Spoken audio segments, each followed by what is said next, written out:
ప్రపంచం మళ్ళీ world war వైపు వెళ్తుందా?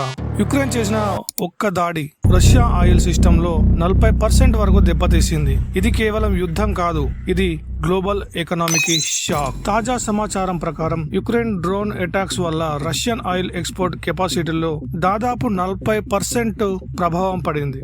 ఇది ఏంటి? రష్యాకి ఇది ఒక పెద్ద ఆర్థిక నష్టం. ప్రపంచవ్యాప్తంగా ఆయిల్ ప్రైజెస్ పెరుగుతాయి.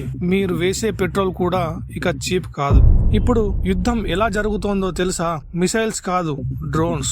రష్యా వందల కాదు, వేల సంఖ్యలో డ్రోన్స్ తో యుక్రెయిన్ పై దాడులు చేసింది. అదే సమయంలో యుక్రెయిన్ కూడా రష్యాలోకి డీప్ స్ట్రైక్స్ చేసింది. ఇది ఫ్యూచర్ వార్ మోడల్ అంతే. ఇక్కడే అసలు డేంజర్ ఉంది. రష్యా మరియు ఇరాన్ మధ్య సంబంధాలు పెరుగుతున్నాయి. యుక్రెయిన్ ప్రకారం రష్యా ఇరాన్ కి డ్రోన్స్ అండ్ ఇంటెలిజెన్స్ సపోర్ట్ ఇస్తోంది. అంటే ఈ కాన్ఫ్లిక్ట్ ఇప్పుడు యూరోప్ నుంచి మిడిల్ ఈస్ట్ కి విస్తరిస్తోంది. ఇప్పుడు పెద్ద ప్రశ్న, వరల్డ్ వార్ వస్తుందా? ఇప్పటి వరకు లేదు, కానీ పరిస్థితి చాలా ప్రమాదకరం. Multiple wars, big countries involvement ఉన్నాయి. ఇది ఎస్కలేట్ అయితే వరల్డ్ వార్ నిజమవుతుంది. మీకు ఏమనిపిస్తుంది? ఇది వరల్డ్ వార్ కి ప్రారంభమా? కామెంట్ చేయండి, లైక్ అండ్ సబ్స్క్రైబ్ చేయడం మర్చిపోవద్దు.